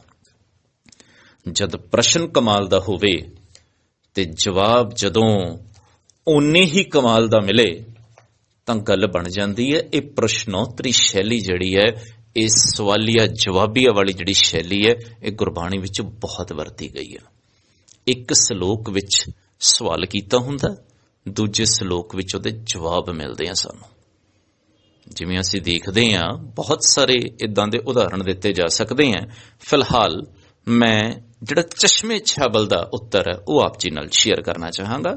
ਸੀਨੇ ਖਿੱਚ ਜਿਨ੍ਹਾਂ ਨੇ ਖਾਧੀ, ਉਹ ਕਰ ਆਰਾਮ ਨਹੀਂ ਬਹਿੰਦੇ। ਇਹ ਪਹਿਲੀ ਪੰਕਤੀ ਹੀ ਆਪਣੇ ਆਪ ਵਿੱਚ ਇੱਕ ਅਸੀਂ ਕਹਿ ਸਕਦੇ ਹਾਂ ਬਹੁਤ ਵੱਡਾ ਕਥਨ, ਬਹੁਤ ਵੱਡੀ ਸੂਕਤੀ ਆ, ਬਹੁਤ ਵੱਡਾ ਅਨਮੋਲ ਵਚਨ ਆ। ਸੀਨੇ ਖਿੱਚ ਜਿਨ੍ਹਾਂ ਨੇ ਖਾਧੀ, ਜਿਨ੍ਹਾਂ ਦੇ ਸੀਨੇ ਵਿੱਚ ਖਿੱਚ ਹੋਵੇ, ਜਿਨ੍ਹਾਂ ਦੇ ਸੀਨੇ ਵਿੱਚ ਕੁਝ ਖਿੱਚ ਹੋਵੇ, ਉਹ ਕਰ ਆਰਾਮ ਨਹੀਂ ਬਹਿੰਦੇ, ਉਹ ਫਿਰ ਆਰਾਮ ਨਹੀਂ ਕਰਦੇ। ਉਹਨਾਂ ਲਈ ਕੀ ਹੋ ਜਾਂਦਾ? ਰੈਸਟ ਹੋ ਜਾਂਦਾ। ਮੈਨੂੰ ਯਾਦ ਆਉਂਦਾ ਸਾਡੇ ਇੱਕ ਰਾਸ਼ਟਰਪਤੀ ਡਾਕਟਰ APJ ਅਬਦੁਲ ਕਲਾਮ, ਜਿਨ੍ਹਾਂ ਤੋਂ ਮੈਂ ਜਾਤੀ ਤੌਰ ਤੇ ਬਹੁਤ ਮੁਤਾਸਰ ਹਾਂ, ਤੇ ਮੈਂ ਇਹ ਮਹਿਸੂਸ ਕਰਦਾ ਕਿ ਉਹ ਇੱਕ ਸੱਚੇ ਸੰਤ ਸੀ, ਰੀਅਲ ਸੈਂਟ। ਜੇ ਉਹਨਾਂ ਦੇ ਅਸੀਂ ਜੀਵਨ ਨੂੰ ਪੜ੍ਹੀਏ ਤਾਂ ਅਸੀਂ ਉਹਨਾਂ ਦੀ ਲਾਈਫ ਦੇ ਵਿੱਚੋਂ, ਉਹਨਾਂ ਦੀ ਜਿਹੜੀਆਂ ਕਰਨੀਆਂ, ਉਹਨਾਂ ਵਿੱਚੋਂ ਇਹ ਗੱਲ ਸਾਫ਼ ਤੌਰ ਤੇ ਦੇਖ ਸਕਦੇ ਹਾਂ। ਬੇਸ਼ੱਕ ਉਹਨਾਂ ਦੇ ਕੱਪੜੇ ਗੇਰੂਏ ਨਹੀਂ ਹੈ, ਲੇਕਿਨ ਉਹਨਾਂ ਦੇ ਜੋ ਵਰਤ ਵਿਹਾਰ ਆ, ਉਹਨਾਂ ਦਾ ਜੋ ਆਚਰਣ ਆ, ਉਹਦੇ ਚੋਂ ਇੱਕ ਸੁੱਚੇ ਸੰਤ ਦੀ ਝਲਕ ਪੈਂਦੀ ਹੈ। ਉਹ ਉਹਨਾਂ ਦੀ ਇੱਕ ਪੰਕਤੀ ਹੈ, ਉਹ ਕਹਿੰਦੇ ਸੁਪਨੇ ਉਹ ਨਹੀਂ ਜੋ ਅਸੀਂ ਰਾਤ ਨੂੰ ਵੇਖਦੇ ਹਾਂ, ਸੁਪਨੇ ਤਾਂ ਉਹ ਹੁੰਦੇ ਆ ਜਿਨ੍ਹਾਂ ਨੂੰ ਸਾਕਾਰ ਕਰਨ ਲਈ ਅਸੀਂ ਰਾਤ ਦੀ ਨੀਂਦ ਗਵਾ ਬੈਠੀਏ। ਸੁਪਨੇ ਉਹ ਜੋ ਸਾਨੂੰ ਸੌਣ ਨਾ ਦੇਣ, ਸੁਪਨੇ ਉਹ ਨਹੀਂ ਜੋ ਅਸੀਂ ਰਾਤ ਨੂੰ ਸੌਣ ਲੱਗਿਆਂ ਵੇਖਦੇ ਹਾਂ, ਸੁਪਨੇ ਤਾਂ ਉਹ ਹੁੰਦੇ ਜਿਹੜੇ ਸਾਨੂੰ ਸੌਣ ਨਹੀਂ ਦਿੰਦੇ। ਹੁਣ ਜਿਹਦੇ ਮਨ ਵਿੱਚ ਕੁਝ ਕਰਨ ਦੀ ਗੱਲ ਆ, ਫਿਰ ਉਹ ਆਰਾਮ ਨਹੀਂ ਕਰਦਾ। ਉਹਦੇ ਲਈ ਕੀ ਹੋ ਜਾਂਦਾ? Rest is rest, rest is best ਨਹੀਂ, ਰੈਸਟ ਇਜ਼ ਰੈਸਟ ਹੋ ਜਾਂਦਾ, ਆਰਾਮ ਹਰਾਮ ਹੈ ਹੋ ਜਾਂਦਾ। ਹੁਣ ਕਹਿੰਦੇ ਕਿ ਇਹ ਹੁੰਦਾ ਕਿਹਦੇ ਨਾਲ ਆ? ਇਹ ਕਿਹਦੇ ਨਾਲ ਹੁੰਦਾ? ਜਿਹਦੇ ਸੀਨੇ ਵਿੱਚ ਖਿੱਚ ਹੁੰਦੀ ਆ, ਜਿਹੜਾ ਕੁਝ ਕਰਨਾ ਚਾਹੁੰਦਾ, ਜਿਹਦੇ ਮਨ ਵਿੱਚ ਕੋਈ ਲਲਕ ਹੁੰਦੀ ਹੈ, ਜਿਹਦੇ ਅੰਦਰ ਕੋਈ ਲਗਨ ਹੁੰਦੀ ਹੈ। ਨਿਹੋ ਵਾਲੇ ਨੈਣਾ ਕੀ ਨੀਂਦਰ, ਨਿਹੋ ਸ਼ਬਦ ਪਿਆਰ ਲਈ ਵਰਤਿਆ ਜਾਂਦਾ। ਕਹਿੰਦੇ ਜਿਨ੍ਹਾਂ ਦੇ ਅੱਖਾਂ ਵਿੱਚ ਪਿਆਰ ਹੋਵੇ, ਜਿਨ੍ਹਾਂ ਦੇ ਨੇਤਰਾਂ ਵਿੱਚ ਪਿਆਰ ਦੀ ਖੁਮਾਰੀ ਹੋਵੇ, ਉਹਨਾਂ ਵਿੱਚ ਫਿਰ ਨੀਂਦਰ ਨਹੀਂ ਰਹਿੰਦੀ। ਉਹ ਦਿਨੇ ਰਾਤ ਪਏ ਵਹਿੰਦੇ, ਫਿਰ ਉਹਨਾਂ ਅੱਖਾਂ ਚੋਂ ਕੀ ਹੁੰਦਾ? ਅਥਰੂ ਵਗਦੇ ਆ। ਸਾਡੀ ਇੱਕ ਲੋਕ ਗੀਤ ਦੀ ਪੰਕਤੀ ਹੈ, ਲੱਗੀ ਵਾਲੇ ਕਦੇ ਨਹੀਂ ਸੌਂਦੇ, ਤੇਰੀ ਕਿਵੇਂ ਅੱਖ ਲੱਗ ਗਈ। ਕਿਉਂਕਿ ਸਾਡੇ ਇੱਥੇ ਨਾ ਜਿਹੜਾ ਇਸ਼ਕ ਹੈ, ਮੁਹੱਬਤ ਜਿਹੜੀ ਆ, ਉਹ ਦੋ ਪੱਖੀ ਹੈ। ਇੱਕ ਨੂੰ ਇਸ਼ਕ ਮਿਜ਼ਾਜੀ ਕਿਹਾ ਜਾਂਦਾ, ਇੱਕ ਨੂੰ ਇਸ਼ਕ ਹਕੀਕੀ ਕਿਹਾ ਜਾਂਦਾ। ਇਸ਼ਕ ਮਿਜ਼ਾਜੀ ਜਿਹੜੀ ਹੈ ਉਹ ਦੋ ਰੂਹਾਂ ਦੇ ਪਿਆਰ ਦੀ ਗੱਲ ਆ, ਤੇ ਇਸ਼ਕ ਹਕੀਕੀ ਜਿਹੜੀ ਹੈ ਉਹ ਜੀਵਾਤਮਾ ਤੇ ਪਰਮਾਤਮਾ ਦੇ ਪਿਆਰ ਦੀ ਗੱਲ ਆ। ਤੇ ਕਹਿਣ ਵਾਲੇ ਇਹ ਵੀ ਕਹਿੰਦੇ ਆ ਕਿ ਇਸ਼ਕ ਹਕੀਕੀ ਤੋਂ ਬਿਨਾ, ਇਸ਼ਕ ਮਿਜ਼ਾਜੀ ਤੋਂ ਬਿਨਾ ਇਸ਼ਕ ਹਕੀਕੀ ਹੋ ਨਹੀਂ ਸਕਦਾ। ਇਸ਼ਕ ਮਿਜ਼ਾਜੀ ਪਹਿਲੀ ਪੌੜੀ ਹੈ ਇਸ਼ਕ ਹਕੀਕੀ ਤੱਕ ਪਹੁੰਚਣ ਲਈ। ਹੁਣ ਉਹ ਚਸ਼ਮਾ ਕਹਿ ਰਿਹਾ ਨਿਹੂ ਵਾਲੇ ਨੈਣਾ ਕੀ ਨੀਂਦਰ। ਹੁਣ ਇਹ ਗੱਲ ਥੋੜੀ ਜੀ ਅਜਬ ਲੱਗ ਸਕਦੀ ਹੈ ਕਿ ਗੁਰਬਾਣੀ ਵਿੱਚ ਰੋਮਾਂਸਵਾਦ ਬਹੁਤ ਆ। ਜਦੋਂ ਅਸੀਂ ਇਹ ਗੱਲ ਕਹਿੰਦੇ ਆ, ਕੁਝ ਲੋਕ ਅਚੰਭਿਤ ਹੁੰਦੇ ਆ, ਸ਼ਾਇਦ ਇਤਰਾਜ਼ ਵੀ ਕਰਦੇ ਆ ਕਿ ਗੁਰਬਾਣੀ ਵਿੱਚ ਤੁਸੀਂ ਰੋਮਾਂਸਵਾਦ ਦੀ ਗੱਲ ਕਿੱਦਾਂ ਕਹਿ ਸਕਦੇ ਹੋ। ਦੇਖੋ ਗੁਰਬਾਣੀ ਦੀ ਇੱਕ ਪੰਕਤੀ, ਹਉ ਰਹਿ ਨਾ ਸਕਾਂ ਬਿਨ ਦੇਖੇ ਪ੍ਰੀਤਮਾ, ਮੈਂ ਨੀਰ ਵਹੇ ਵਹਿ ਚੱਲੇ ਜੀਓ। ਕਹਿੰਦੇ ਕਿ ਮੈਂ ਰਹਿ ਨਹੀਂ ਸਕਦੀ, ਹਾਂ ਰਹਿ ਨਾ ਸਕਾਂ ਬਿਨ ਦੇਖੇ ਪ੍ਰੀਤਮਾ, ਆਪਣੇ ਪ੍ਰੀਤਮ ਨੂੰ ਦੇਖੇ ਬਿਨਾ ਮੈਂ ਨੀਰ ਵਹੇ ਵਹਿ ਚੱਲੇ ਜੀਓ। ਮੇਰੇ ਅੱਖਾਂ ਚੋਂ ਲਗਾਤਾਰ ਅਥਰੂ ਵਗਦੇ ਚਲੇ ਜਾ ਰਹੇ ਆ। ਤੇ ਹੋਰ ਪਿਆਰ ਕਿਸ ਨੂੰ ਕਿਹਾ ਜਾਂਦਾ? ਦੁਨਿਆਵੀ ਪਿਆਰ ਵਿੱਚ ਜਦੋਂ ਕੋਈ ਮਹਿਬੂਬ ਆਪਣੀ ਮਹਿਬੂਬਾ ਤੋਂ ਬਿਨਾ ਜਾਂ ਕੋਈ ਮਹਿਬੂਬਾ ਆਪਣੇ ਮਹਿਬੂਬ ਤੋਂ ਬਿਨਾ ਰਹਿ ਨਹੀਂ ਸਕਦੀ, ਜਾਂ ਜਦੋਂ ਅਸੀਂ ਦੇਖ ਸਕਦੇ ਹਾਂ ਕਿ ਇੱਕ ਮਾਂ ਆਪਣੇ ਪੁੱਤਰ ਤੋਂ ਬਿਨਾ ਰਹਿ ਨਹੀਂ ਸਕਦੀ, ਤੇ ਇਹੀ ਤਾਂ ਪਿਆਰ ਦਾ ਮਾਪਦੰਡ ਹੈ, ਇਹੀ ਤਾਂ ਪਿਆਰ ਦੀ ਪਛਾਣ ਹੈ। ਪਿਆਰ ਕੋਈ ਸਥੂਲ ਚੀਜ਼ ਤਾਂ ਹੈ ਨਹੀਂ ਜਿਸ ਨੂੰ ਹੱਥ ਨਾਲ ਫੜ ਕੇ ਦਿਖਾਇਆ ਜਾ ਸਕਦਾ ਹੋਵੇ। ਪਿਆਰ ਤਾਂ ਸੂਖਮ ਚੀਜ਼ ਹੈ, ਇਹ ਤਾਂ ਮਹਿਸੂਸ ਕਰਨ ਵਾਲੀ ਚੀਜ਼ ਹੈ। ਇਹਨਾਂ ਅੱਖਾਂ ਦੇ ਨਾਲ ਤੇ ਦਿਸਦਾ ਹੀ ਨਹੀਂ ਪਿਆਰ। ਹੁਣ ਕਹਿੰਦੇ ਨਿਹੋ ਵਾਲੀ ਨੈਣਾ ਕੀ ਨੀਂਦਰ, ਜਿਨ੍ਹਾਂ ਦੀ ਅੱਖਾਂ ਦੇ ਵਿੱਚ ਪਿਆਰ ਉਮੜ ਪੈਂਦਾ, ਉਹਨਾਂ ਦੀ ਨੀਂਦਰ ਜਿਹੜੀ ਆ ਉਹ ਗਾਇਬ ਹੋ ਜਾਂਦੀ ਹੈ। ਹੁਣ ਤੁਸੀਂ ਦੇਖੋ ਬਾਬਾ ਫਰੀਦ ਦਾ ਇੱਕ ਸਲੋਕ ਹੈ, ਅੱਜ ਨਾ ਸੁੱਤੀ ਕੰਤ ਸਿਉ ਅੰਗ ਮੁੜੇ ਮੁੜ ਜਾਏ, ਜਾਏ ਪੁੱਛੋਂ ਡੋਹਾਗਣੀ ਤੁਮ ਕਿਉਂ ਰਹਿਣ ਵਿਹਾਏ। ਕਹਿੰਦੇ ਇੱਕ ਦਿਨ ਮੈਂ ਆਪਣੇ ਪਤੀ ਨਾਲ ਆਰਾਮ ਨਹੀਂ ਫਰਮਾਇਆ ਤੇ ਮੇਰੀ ਰਾਤ ਜਿਹੜੀ ਉਹ ਬਹੁਤ ਬੇਚੈਨੀ ਵਿੱਚ ਲੰਗੀ ਹੈ, ਤੇ ਮੇਰਾ ਚਿੱਤ ਕਰਦਾ ਮੈਂ ਦੁਹਾਗਣ ਨੂੰ ਪੁੱਛਾਂ ਜਿਹਨੂੰ ਉਹਦੇ ਪਤੀ ਨੇ ਛੱਡ ਦਿੱਤਾ, ਵੀ ਤੇਰੀ ਰਾਤ ਕਿੱਦਾਂ ਲੰਘਦੀ ਹੈ, ਤੂੰ ਕਿਵੇਂ ਜੀਵਨ ਗੁਜ਼ਾਰ ਰਹੀ ਹੈ, ਮੇਰੇ ਕੋਲ ਤਾਂ ਇੱਕ ਰਾਤ ਵੀ ਨਹੀਂ ਰਿਹਾ ਗਿਆ। ਹੁਣ ਇਸ ਬਾਣੀ ਦੇ ਇਸ ਪੰਕਤੀ ਦੇ ਵਿੱਚ ਕੋਈ ਅਸ਼ਲੀਲਤਾ ਨਹੀਂ ਹੈ, ਇੱਕ ਖਿੱਚ ਦੀ ਗੱਲ ਹੈ, ਇੱਕ ਪਿਆਰ ਦੀ ਗੱਲ ਹੈ, ਮੁਹੱਬਤ ਦੀ ਗੱਲ ਹੈ। ਤੇ ਗੁਰਬਾਣੀ ਮੁਹੱਬਤ ਦਾ ਵਿਸ਼ਾ। ਰੱਬ ਜਿਹੜਾ ਹੈ ਉਹ ਇਬਾਦਤ ਨਾਲ ਮਿਲਦਾ, ਇਸ ਵਿੱਚ ਕੋਈ ਸ਼ੱਕ ਨਹੀਂ ਹੈ, ਪਰ ਉਹ ਇਬਾਦਤ ਮੁਹੱਬਤ ਨਾਲ ਭਰੀ ਹੋਈ ਹੋਣੀ ਚਾਹੀਦੀ ਹੈ। ਗੁਰੂ ਗੋਬਿੰਦ ਸਿੰਘ ਜੀ ਨੇ ਆਪਣੇ ਸਵਈਆਂ ਵਿੱਚ ਕਹਿ ਦਿੱਤਾ ਸੀਗਾ, ਜਿਨ ਪ੍ਰੇਮ ਕੀਓ ਤਿਨ ਹੀ ਪ੍ਰਭ ਪਾਇਓ। ਪ੍ਰੇਮ ਨੂੰ ਅਸੀਂ ਜਿੰਨਾ ਮਰਜ਼ੀ ਨਿੰਦ ਲਈਏ, ਲੇਕਿਨ ਪ੍ਰੇਮ ਤੋਂ ਬਿਨਾਂ ਉਸ ਰੱਬ ਤੱਕ ਵੀ ਨਹੀਂ ਪਹੁੰਚਿਆ ਜਾ ਸਕਦਾ। ਨਹੀਂ ਤੇ ਉਹ ਪਾਠ ਪੂਜਾ ਸਭ ਰਵਾਜੀ ਰਵਾਜੀ ਹੋ ਜਾਣਗੇ। ਬੰਦਗੀ ਸੇ ਨਹੀਂ ਮਿਲਤਾ, ਇਸ਼ਕ ਸੇ ਮਿਲਤਾ ਹੈ ਖੁਦਾ। ਬਾਬਾ ਫਰੀਦ ਕਹਿੰਦੇ, ਦਿਲੋਂ ਮੁਹੱਬਤ ਜਿਨ ਸੇ ਸੱਚਿਆ, ਜਿਨ ਮਨ ਹੋਰ ਮੁਖ ਹੋਰ ਸੇ ਕਾਂਡੇ ਕੱਚਿਆ। ਜਿਨ੍ਹਾਂ ਨੇ ਦਿਲ ਤੋਂ ਮੁਹੱਬਤ ਕੀਤੀ ਹੈ, ਰੱਬ ਉਹਨਾਂ ਨੂੰ ਹੀ ਮਿਲਿਆ। ਜਿਨ੍ਹਾਂ ਦੇ ਮਨ ਵਿੱਚ ਕੁਝ ਹੋਰ ਹੈ, ਮੂੰਹ ਤੇ ਕੁਝ ਹੋਰ ਹੈ, ਉਹ ਤਾਂ ਕੱਚੇ ਆਸ਼ਕ ਹੈ। ਸੱਚੇ ਆਸ਼ਕ ਹੋਣਾ ਪਏਗਾ। ਤੇ ਗੁਰਬਾਣੀ ਦੀ ਹੀ ਵਿਆਖਿਆ ਕਰ ਰਹੇ ਇਸ ਕਵਿਤਾ ਰਾਹੀਂ। ਹੁਣ ਉਹ ਜਿਹੜਾ ਚਸ਼ਮਾ ਜਵਾਬ ਦੇ ਰਿਹਾ, ਨਿਹੋ ਵਾਲੇ ਨੈਣਾ ਕੀ ਨੀਂਦਰ, ਕਿੱਥੇ ਨੀਂਦ ਆਉਂਦੀ ਹੈ? ਉਹ ਦਿਨੇ ਰਾਤ ਪਏ ਪੈਂਦੇ, ਉਹ ਤਾਂ ਦਿਨ ਰਾਤ ਵਗਦੇ ਆ। ਪਰ ਇਸ ਗੱਲ ਨੂੰ ਕੌਣ ਸਮਝ ਸਕਦਾ? ਜਿਹੜਾ ਇਸ ਅਨੁਭਵ ਚੋਂ ਲੰਘਿਆ ਹੋਵੇ। ਦੂਸਰੇ ਲਈ ਇਹ ਸਿਰਫ ਸ਼ਬਦਾਂ ਦੀ ਬਣਤਰ ਹੋ ਸਕਦੀ ਹੈ, ਲੇਕਿਨ ਜਿਹੜਾ ਇਸ ਅਹਿਸਾਸ ਚੋਂ ਲੰਘਿਆ ਉਹ ਇਸ ਨੂੰ ਚੰਗੀ ਤਰ੍ਹਾਂ ਮਹਿਸੂਸ ਕਰ ਸਕਦਾ। ਆ ਲਗਨ ਕੀ ਹੈ? ਅੱਗੇ ਦੇਖੋ, ਇੱਕੋ ਲਗਨ ਲੱਗੀ ਲਈ ਜਾਂਦੀ ਹੈ ਟੋਰ ਅਨੰਤ ਉਹਨਾਂ ਦੀ। ਅਨੰਤ ਦਾ ਮਤਲਬ ਹੁੰਦਾ ਜਿਹਦਾ ਕੋਈ ਅੰਤ ਨਹੀਂ ਹੈ। ਕਹਿੰਦੇ ਐਸੀ ਲਗਨ ਲੱਗਦੀ ਹੈ, ਐਸੀ ਲਗਨ ਲੱਗਦੀ ਹੈ, ਫਿਰ ਉਹ ਟੋਰ ਜਿਹੜੀ ਹੈ ਉਹ ਅਨੰਤ ਹੋ ਜਾਂਦੀ ਹੈ। ਐਸੀ ਲਾਗੀ ਲਗਨ ਮੀਰਾ ਹੋ ਗਈ ਮਗਨ। ਹੁਣ ਉਦਾਂ ਦੀ ਲਗਨ ਹੈ।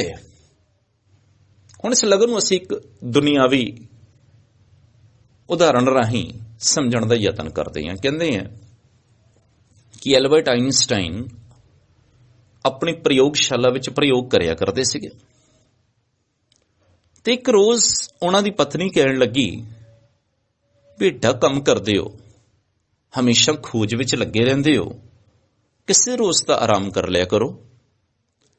ਪਤਨੀ ਦੀ ਗੱਲ ਮੰਨ ਕੇ ਐਲਬਰਟ ਆਇਨਸਟਾਈਨ ਨੇ ਉਸ ਦਿਨ ਛੁੱਟੀ ਕਰ ਲਈ ਤੇ ਆਪਣੀ ਪਤਨੀ ਨੂੰ ਕਹਿਣ ਲੱਗਾ ਕਿ ਦੱਸ ਅੱਜ ਮੈਂ ਕੀ ਕਰਾਂ। ਹੁਣ ਤਾਂ ਪਤਨੀ ਦੇ ਮੂੰਹੋਂ ਸਹਿਜ ਸੁਭਾਅ ਨਿਕਲ ਗਿਆ ਕਿ ਜੋ ਤੁਹਾਨੂੰ ਚੰਗਾ ਲੱਗੇ। ਥੋੜੀ ਦੇਰ ਬਾਅਦ ਪਤਨੀ ਦੇਖਦੀ ਹੈ ਕਿ ਐਲਬਰਟ ਆਇਨਸਟਾਈਨ ਜਿਹੜਾ ਉਹ ਆਪਣੀ ਪ੍ਰਯੋਗਸ਼ਾਲਾ ਵਿੱਚ ਫਿਰ ਪ੍ਰਯੋਗ ਵਿੱਚ ਮਗਨ ਹੋ ਗਿਆ। ਹੁਣ ਇੱਕ ਬਿਲਕੁਲ ਛੋਟੀ ਜਿਹੀ ਕਹਾਣੀ ਹੈ, ਇੱਕ ਲਘੂ ਕਥਾ, ਲੇਕਿਨ ਇੱਕ ਬਹੁਤ ਵੱਡੀ ਗੱਲ ਸਾਡੇ ਨਾਲ ਸਾਂਝੀ ਕਰ ਰਹੀ ਹੈ। ਹੁਣ ਉਹਦੇ ਮਨ ਮਸਤਿਸ਼ਕ ਵਿੱਚ, ਜਿਹੜਾ ਇੱਕ ਵਿਗਿਆਨੀ ਹੈ, ਉਹਦੇ ਮਨ ਮਸਤਿਸ਼ਕ ਵਿੱਚ ਹਰ ਵੇਲੇ ਕੀ ਦੌੜ ਰਿਹਾ? ਕਿ ਉਹ ਜਦ ਤੱਕ ਉਹਨੂੰ ਜਿਹੜੀ ਚੀਜ਼ ਉਹ ਖੋਜਣ ਦੀ ਕੋਸ਼ਿਸ਼ ਕਰ ਰਿਹਾ, ਜਦ ਤੱਕ ਉਹ ਖੋਜ ਉਹਦੀ ਸਫਲ ਨਹੀਂ ਹੁੰਦੀ, ਤਾਂ ਤੱਕ ਇੱਕ ਬੇਚੈਨੀ, ਇੱਕ ਅੰਦਰ ਦੀ ਖਲਬਲੀ ਜਿਹੜੀ ਹੈ ਉਹਨੂੰ ਕਿਤੇ ਟਿਕਣ ਨਹੀਂ ਦਿੰਦੀ। ਹੁਣ ਉਹ ਇਹੀ ਗੱਲ ਜਿਹੜੀ ਹੈ, ਅਸੀਂ ਇਸ ਨੂੰ ਇਸ ਸੰਦਰਭ ਵਿੱਚ ਸਮਝੀਏ, ਇਹ ਗੱਲ ਉਸ ਵਿਅਕਤੀ ਦੀ ਕੀਤੀ ਜਾ ਰਹੀ ਹੈ ਜਿਹੜਾ ਪਰਮਾਤਮਾ ਤਲਕ ਪਹੁੰਚਣਾ ਚਾਹੁੰਦਾ। ਗੱਲ ਜੀਵਾਤਮਾ ਪਰਮਾਤਮਾ ਦੀ ਹੈ। ਮੈਂ ਇੱਕ ਗੱਲ ਇਹ ਵੀ ਕਹਿਣਾ ਚਾਹਾਂਗਾ ਕਿ ਇਹ ਨਾ ਸੋਚਣਾ ਕਿ ਕਵਿਤਾ ਦੇ ਅਰਥ ਮੈਂ ਕਿਤੇ ਹੋਰ ਲੈ ਕੇ ਜਾ ਰਹੀ ਹਾਂ। ਜਿਹੜਾ ਹਿਸਾਬ ਹੁੰਦਾ ਉਹਦੇ ਚ 2 ਜਮਾ 2 4 ਹੁੰਦੇ ਆ, ਪਰ ਸਾਹਿਤ ਵਿੱਚ 2 ਜਮਾ 2 3 ਵੀ ਹੁੰਦੇ ਆ ਤੇ 2 ਜਮਾ 2 5 ਵੀ ਹੁੰਦੇ ਆ। ਸਾਹਿਤ ਨੂੰ ਦੇਖਣ ਦੀ, ਨਿਰਖਣ ਪਰਖਣ ਦਾ ਕੋਈ ਇੱਕ ਨੁਕਤਾ ਨਹੀਂ ਹੋਇਆ ਕਰਦਾ, ਬਹੁਤ ਸਾਰੇ ਨੁਕਤੇ ਹੋਇਆ ਕਰਦੇ ਆ ਤੇ ਸਾਨੂੰ ਕਈ ਨੁਕਤਿਆਂ ਨੂੰ ਨਾਲ ਲੈ ਕੇ ਤੁਰਨਾ ਪੈਂਦਾ ਜੇ ਅਸੀਂ ਕਵਿਤਾ ਨੂੰ ਚੰਗੀ ਤਰ੍ਹਾਂ ਪੜਤਾਲਣਾ ਹੋਵੇ। ਹੁਣ ਆ ਸਫ਼ਰ ਹੈ ਤੇ ਸਫ਼ਰ ਇਹੋ ਜਿਹਾ ਜਿਹਦੇ ਵਿੱਚ ਇਹ ਨਹੀਂ ਪਤਾ ਕਿ ਮੰਜ਼ਿਲ ਕਦੋਂ ਮਿਲਣੀ ਆ, ਪਰ ਸਫ਼ਰ ਤੈਅ ਕਰਨਾ ਜ਼ਰੂਰੀ ਹੈ। ਮੈਨੂੰ ਯਾਦ ਆਉਂਦਾ ਉਰਦੂ ਦੇ ਇੱਕ ਸ਼ਾਇਰ ਹੈ ਬੜੇ ਮਸ਼ਹੂਰ, ਬਸ਼ੀਰ ਬਦਰ, ਉਹਨਾਂ ਦਾ ਇੱਕ ਸ਼ੇਰ ਹੈ। ਉਹ ਕਹਿੰਦਾ, ਮੈਂ ਜਿਸ ਦਿਨ ਸੇ ਚਲਾ ਹੂੰ मेरी मंजिल पे नजर है, इन आंखों ने कभी मील का पत्थर नहीं देखा। कहना मेरी नजर किदे ते टिकी है, मंजिल ते है। रस्ते विच मील दे पत्थर भी आउंदे हैं, किन्ना सफर तय हो गया, किन्ना बाकी है। कहना ये गल तो मैं कदे देखी नहीं। ते जिहड़ा इस तरह दा आशिक हो जांदा, ओहदी नजर किदे ते हुंदी, सिर्फ महबूब ते। राह विच किन्नियां औकड़ां आउणगीआं, किन्नियां तकलीफां आउणगीआं, ਉਹ तो देखदा ही नहीं है। जे देखदा भी है ते ਉਹਨਾਂ ਤੋਂ ਛੇਤੀ ਉਭਰ ਆਉਂਦਾ। ਬਾਬਾ ਫਰੀਦ, ਜਦੋਂ ਦੇਖੋ, ਮੈਂ ਤੁਹਾਨੂੰ ਇੱਕ ਗੱਲ ਸਾਂਝੀ ਕਰਨਾ ਚਾਹਾਂਗਾ। ਬਾਬਾ ਫਰੀਦ ਦੇ 2 ਸ਼ਲੋਕ ਹੈ, ਆਪਸ ਵਿੱਚ ਜੁੜੇ ਹੋਏ ਹੈ। ਪਹਿਲੇ ਸ਼ਲੋਕ ਵਿੱਚ ਉਹ ਕਹਿੰਦੇ, ਗਲੀਏ ਚਿੱਕੜ ਦੂਰ ਕਰ, ਨਾਲ ਪਿਆਰੇ ਨੇਹ ਦੀ ਗੱਲ ਚੱਲ ਰਹੀ ਹੈ ਨਾ। ਉਹ ਕਹਿੰਦੇ ਗਲੀ ਵਿੱਚ ਚਿੱਕੜ, ਗਲੀਏ ਚਿੱਕੜ ਦੂਰ ਕਰ, ਜਿੱਥੇ ਮੈਂ ਜਾਣਾ ਆਪਣੇ ਮਹਿਬੂਬ ਦੇ ਘਰ, ਉਹ ਘਰ ਵੀ ਦੂਰ ਹੈ। ਗਲੀਏ ਚਿੱਕੜ ਦੂਰ ਕਰ, ਨਾਲ ਪਿਆਰੇ ਨੇਹ, ਪਰ ਮੇਰਾ ਉਸ ਪਰਮਾਤਮਾ ਦੇ ਨਾਲ, ਉਸ ਪਿਆਰੇ ਦੇ ਨਾਲ ਨੇਹ ਦਾ ਰਿਸ਼ਤਾ, ਪਿਆਰ ਦਾ ਰਿਸ਼ਤਾ। ਗਲੀਏ ਚੱਕੜ ਦੂਰ ਕਰ, ਨਾਲ ਪਿਆਰੇ ਨਹੀਂ, ਚਲਾਂ ਤਾਂ ਭਿੱਜੇ ਕੰਬਲੀ। ਜੇ ਮੈਂ ਤੁਰਦਾ ਵਾਂ ਤਾਂ ਮੇਰੀ ਕੰਬਲੀ ਭਿੱਜ ਜਾਂਦੀ ਹੈ, ਰਹਾਂ ਤੇ ਟੁੱਟੇ ਨਹੀਂ, ਪਰ ਜੇ ਮੈਂ ਰਹਿਣਾ ਵਾਂ ਨਹੀਂ ਜਾਂਦਾ ਤੇ ਮੇਰਾ ਪਿਆਰ ਟੁੱਟਦਾ। ਹੁਣ ਦੁਚਿੱਤੀ ਦੀ ਸਥਿਤੀ ਹੈ ਵੀ ਮੈਂ ਕੀ ਕਰਾਂ, ਜਾਵਾਂ ਕਿ ਨਾ ਜਾਵਾਂ। ਹੁਣ ਇਸ ਦਵੰਦ ਚੋਂ ਆਪ ਹੀ ਨਿਕਲਦੇ ਆ। ਉਹ ਕਹਿੰਦੇ ਭਿੱਜੋ ਸਿੱਜੋ ਕੰਬਲੀ, ਕੰਬਲੀ ਭਿੱਜਦੀ ਹੈ ਤੇ ਭਿੱਜ ਜਾਏ। ਭਿੱਜੋ ਸਿੱਜੋ ਕੰਬਲੀ, ਅੱਲਾ ਵਰਸੋਂ ਮeh, ਇਹ ਜਿਹੜਾ ਮੀਂਹ ਹੈ ਇਹ ਅੱਲਾ ਦੀ ਇਨਾਇਤ ਹੈ। ਭਿੱਜੋ ਸਿੱਜੋ ਕੰਬਲੀ, ਅੱਲਾ ਵਰਸੀ ਮeh, ਜਾਏ ਮਿਲਾਂ ਤੇ ਨਾ ਸੱਜਣਾ, ਟੁੱਟੋ ਨਾ ਹੀ ਨੇਹ। ਮੈਂ ਆਪਣੇ ਸੱਜਣ ਤੱਕ ਜ਼ਰੂਰ ਪਹੁੰਚਾ, ਮੇਰਾ ਪਿਆਰ ਨਹੀਂ ਟੁੱਟਣਾ ਚਾਹੀਦਾ, ਮੈਂ ਰੁਕਣਾ ਨਹੀਂ ਹੈ, ਭਾਵੇਂ ਕਿੰਨਾ ਹੀ ਮੀਂਹ ਕਿਉਂ ਨਾ ਪੈ ਜਾਏ। ਝੱਖੜ ਚਾਂਗੀ ਮੀਂਹ ਬਰਫ ਹੈ, ਭੀ ਗੁਰ ਦੇਖਣ ਜਾਈ। ਇਹ ਉਦਾਂ ਦੀ ਸਥਿਤੀ ਹੈ, ਇਹ ਉਦਾਂ ਦੀ ਦ੍ਰਿੜਤਾ, ਇਹ ਉਦਾਂ ਦਾ ਅਰੁੱਕ ਸਫ਼ਰ ਹੈ ਜਿਹੜਾ ਰੁਕਦਾ ਨਹੀਂ ਹੈ, ਜਿਹੜਾ ਸਵਾਸ ਨਾਲ ਚੱਲਦਾ, ਆਖਰੀ ਸਵਾਸ ਤੱਕ ਚੱਲਦਾ। ਇਸ ਸੰਤ ਦੀ ਗੱਲ ਹੋ ਰਹੀ ਹੈ ਜਿਨ੍ਹਾਂ ਸਾਸ ਗਿਰਾਸ ਨਾ ਵਿਸਰਾ। ਇਹ ਉਹਨਾਂ ਦੀ ਗੱਲ ਹੋ ਰਹੀ ਹੈ। ਹਰ ਨਾਮਾ ਮਨ ਮੰਤ, ਧਨ ਸੇ ਸਈ ਨਾਨਕਾ, ਪੂਰਨ ਸਈ ਸੰਤ। ਇਹ ਸੱਚੇ ਸੰਤ ਦੀ ਗੱਲ ਹੋ ਰਹੀ ਹੈ। ਕਿਸੇ ਲਿਬਾਸ ਦਾ ਨਾਮ ਨਹੀਂ ਹੈ ਸੰਤ। ਵਸਲੋਂ ਉਰੇ ਮੁਕਾਮ ਨਾ, ਕੋਈ ਕਿਤੇ ਨਹੀਂ ਰੁਕਣਾ, ਕਿਤੇ ਪੜਾ ਨਹੀਂ ਲੈਣਾ। ਵਸਲ ਤੋਂ ਉਰਾਂ, ਵਸਲ ਉਰਦੂ ਦਾ ਸ਼ਬਦ ਹੈ। ਹਿਜਰ ਤੇ ਵਸਲ, ਹਿਜਰ ਵਿਛੋੜੇ ਨੂੰ ਕਿਹਾ ਜਾਂਦਾ, ਵਸਲ ਮਿਲਾਪ ਨੂੰ ਕਿਹਾ ਜਾਂਦਾ। ਕਹਿੰਦਾ ਮਿਲਾਪ ਤੋਂ ਉਰੇ ਤੇ ਕਿਤੇ ਰੁਕਣਾ ਹੀ ਨਹੀਂ ਹੈ, ਪੜਾ ਤਾਂ ਲੈਣਾ ਹੀ ਨਹੀਂ ਹੈ ਜਦ ਤੱਕ ਮਿਲਾਪ ਨਹੀਂ ਹੋ ਜਾਂਦਾ। ਸੋ ਚਾਲ ਪਈ ਨਿਤ ਰਹਿੰਦੇ, ਇਸ ਕਰਕੇ ਨਿਰੰਤਰ ਤੁਸੀਂ ਉਹਨਾਂ ਨੂੰ ਤੁਰਦੇ ਹੋਏ ਹੀ ਦੇਖੋਗੇ। ਜੇ ਉਹਨਾਂ ਦੀ ਉਮਰ 80 ਸਾਲ ਹੋ ਗਈ ਹੈ ਤੇ 80 ਸਾਲ ਦੀ ਉਮਰ ਵਿੱਚ ਵੀ ਮੈਂ ਦੇਖਦਾ ਵਾਂ ਇਹੋ ਜਿਹੇ ਮਹਾਨ ਰੂਹਾਂ ਨੂੰ ਜਿਹੜੇ ਅੰਮ੍ਰਿਤ ਵੇਲੇ ਦੀ ਸੰਭਾਲ ਕਰਦੇ ਆ, ਜਿਨ੍ਹਾਂ ਤੇ ਉਮਰ ਦਾ ਪ੍ਰਭਾਵ ਵੀ ਨਹੀਂ ਪੈਂਦਾ। 80 ਸਾਲ ਦੀ ਉਮਰ ਵਿੱਚ ਵੀ ਉਹ ਅੰਮ੍ਰਿਤ ਵੇਲੇ ਗੁਰੂ ਘਰ ਵਿੱਚ ਪਹੁੰਚ ਕੇ ਪੰਜਾਂ ਬਾਣੀਆਂ ਦਾ ਪਾਠ ਕਰ ਰਹੇ ਹੁੰਦੇ ਆ। ਆਪਣੀ ਦਰਸ਼ਨਾਂ ਦੀ, ਗੁਰੂ ਸਾਹਿਬ ਦੇ ਜੋ ਪਿਆਸ ਹੈ ਉਹਨਾਂ ਦੇ ਮਨ ਵਿੱਚ, ਉੱਥੋਂ ਤ੍ਰਿਪਤ ਹੋ ਰਹੇ ਹੁੰਦੇ ਆ। ਹੁਣ ਆ ਜਿਹੜੀ ਚੀਜ਼ ਹੈ ਇਹ ਸਮਝਣ ਵਾਲੀ ਹੈ। ਬਹੁਤ ਡੂੰਗੀ ਗੱਲ ਕਹੀ ਹੈ, ਜਿੰਨਾ ਸਾਸ ਗਿਰਾਸ ਨਾ ਵਿਸਰਾ। ਅੰਤਿਮ ਸਵਾਸ ਤੱਕ ਉਹ ਜੁੜੇ ਰਹਿੰਦੇ ਆ। ਜਿਸ ਤਰ੍ਹਾਂ ਗੁਰਬਾਣੀ ਵਿੱਚ ਕਹਿੰਦੇ ਆ ਕਿ ਇਹ ਨਹੀਂ ਕਿ ਮੌਤ ਤੋਂ ਬਾਅਦ ਕੁਝ ਮਿਲਣਾ। ਕਹਿੰਦੇ ਗੁਰਬਾਣੀ ਤਾਂ ਭਗਤਾਂ ਨੇ ਤਾਂ ਬੜੀ ਸਪਸ਼ਟ ਇਹ ਗੱਲ ਕਹੀ ਹੈ ਕਿ ਜੇ ਮੁਕਤੀ ਨੂੰ ਮੌਤ ਤੋਂ ਬਾਅਦ ਦਿੱਤਾ ਜਾਏਗਾ ਫਿਰ ਉਸ ਮੁਕਤੀ ਨੂੰ ਕੋਈ ਨਹੀਂ ਪਹਿਚਾਣੇਗਾ। ਕੋਇਲਾ ਸ਼ਬਦ ਕੋਈ ਨਹੀਂ ਜਾਣੇਗਾ ਫਿਰ ਇਸ ਮੁਕਤੀ ਨੂੰ। ਮੁਕਤੀ ਤਾਂ ਜੀਵਨ ਮੁਕਤੀ ਹੈ, ਤੇ ਜੀਵਨ ਮੁਕਤ ਆਪਣੇ ਆਪ ਵਿੱਚ ਇੱਕ ਬਹੁਤ ਵੱਡੀ ਗੱਲ ਆ।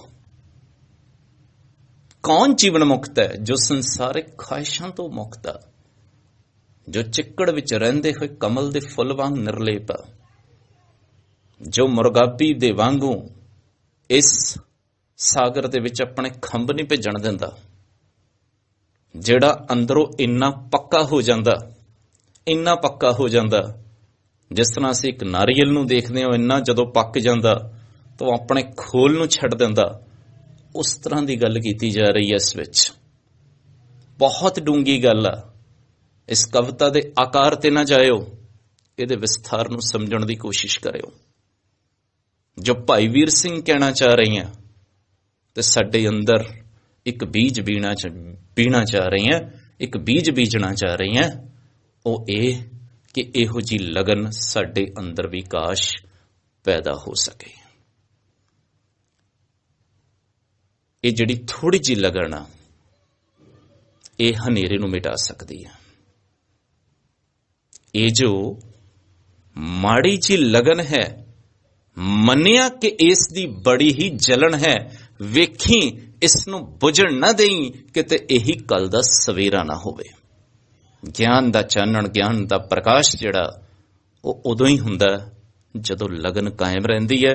ਤੇ ਇਹ ਲਗਨ ਕਾਇਮ ਹੈ, ਇਸ ਕਰਕੇ ਚਸ਼ਮਾ ਛਾਬਲ ਕਹਿੰਦਾ ਕਿ ਮੈਂ ਨਿਰੰਤਰ ਵਗ ਰਿਹਾ, ਮੇਰੇ ਚਿਹਰੇ ਤੇ ਤੁਹਾਨੂੰ ਕੋਈ ਥਕੇਵਾਂ ਨਜ਼ਰ ਨਹੀਂ ਆਏਗਾ, ਅਕੇਵਾ ਨਜ਼ਰ ਨਹੀਂ ਆਏਗਾ, ਤੇ ਮੇਰੀ ਟੋਰ ਨਿਰੰਤਰ ਜਾਰੀ ਰਹੇਗੀ। ਇਹ ਟੋਰ ਅਨੰਤ ਹੈ, ਵਸਲੋਂ ਉਰੇ ਕੋਈ ਮੁਕਾਮ ਨਹੀਂ ਹੈ। ਜਦ ਤੱਕ ਮਿਲਾਪ ਨਹੀਂ ਹੋ ਜਾਂਦਾ ਮੈਂ ਰੁਕ ਨਹੀਂ ਸਕਦਾ, ਮੈਂ ਖੜ ਨਹੀਂ ਸਕਦਾ।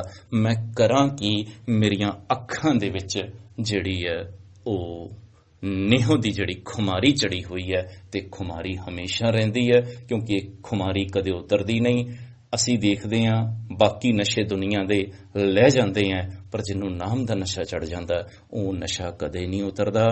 ਜਦੋਂ ਮੈਂ ਪੁਰਾਣੇ ਸਮਿਆਂ ਵਿੱਚ ਬਾਬੇ ਨਾਨਕ ਤੇ ਜਦੋਂ ਕੈਲੰਡਰ ਦੇਖਦਾ ਸੀ, ਤੇ ਬਾਬੇ ਨਾਨਕ ਦੇ ਕੈਲੰਡਰ ਦੇ ਉੱਪਰ ਇੱਕ ਬੜੀ ਪਿਆਰੀ ਪੰਕਤੀ ਲਿਖੀ ਹੁੰਦੀ ਸੀ। ਉਹ ਕਹਿੰਦੇ, ਮਦਰਾ ਭੰਗ ਅਫੀਮ ਮਦ ਉਤਰ ਜਾਤ ਪ੍ਰਭਾਤ, ਨਾਮ ਖੁਮਾਰੀ ਨਾਨਕਾ ਚੜੀ ਰਹੇ ਦਿਨ ਰਾਤ। ਮਦਰਾ ਭੰਗ ਅਫੀਮ ਮਦ, ਜਿੰਨੀ ਵੀ ਦੁਨਿਆਵੀ ਨਸ਼ੇ ਹੈ, ਬੰਦਾ ਰਾਤ ਨੂੰ ਇਹਨਾਂ ਦਾ ਸੇਵਨ ਕਰਦਾ, ਦਿਨ ਹੋਣ ਤੱਕ ਇਹ ਨਸ਼ੇ ਉਤਰ ਜਾਂਦੇ ਹੈ। ਪਰ ਨਾਮ ਦੀ ਜਿਹੜੀ ਖੁਮਾਰੀ ਹੈ ਉਹ ਦਿਨ ਰਾਤ ਚੜੀ ਰਹਿੰਦੀ ਹੈ। ਉਹ ਅਨਬ੍ਰੇਕੇਬਲ ਹੁੰਦੀ ਹੈ, ਉਹ ਲਗਾਤਾਰ ਹੁੰਦੀ ਹੈ, ਉਹ ਇੱਕ ਰਸ ਹੁੰਦੀ ਹੈ, ਉਹ ਇੱਕ ਤਾਰ ਵਗਦੀ ਹੈ। ਉਹ ਇੱਕ ਤਾਰਤਾ ਜਿਹੜੀ ਹੈ, ਉਹ ਲਗਾਤਾਰਤਾ ਜਿਹੜੀ ਹੈ, ਉਹ ਇੱਕ ਸਾਰਤਾ ਜਿਹੜੀ ਹੈ, ਉਹ ਚਸ਼ਮੇ ਛਾਬਲ ਦਾ ਉੱਤਰ ਹੈ। ਇਹਨਾਂ ਸ਼ਬਦਾਂ ਦੇ ਨਾਲ ਹੀ ਮੈਂ ਆਪਣੀ ਗੱਲ ਨੂੰ ਇੱਥੇ ਖਤਮ ਕਰਾਂਗਾ। ਪ੍ਰਸੰਗ ਦੀ ਜਿਹੜੀ ਵਿਧੀ ਹੈ ਬੱਚਿਓ, ਉਹ ਮੈਂ ਆਪ ਜੀ ਨੂੰ ਪਹਿਲਾਂ ਹੀ ਦੱਸ ਚੁੱਕਾ ਵਾਂ। ਜਦੋਂ ਇਹ ਲਾਕਡਾਊਨ ਖਤਮ ਹੋ ਜਾਏਗਾ, ਸਾਡੀ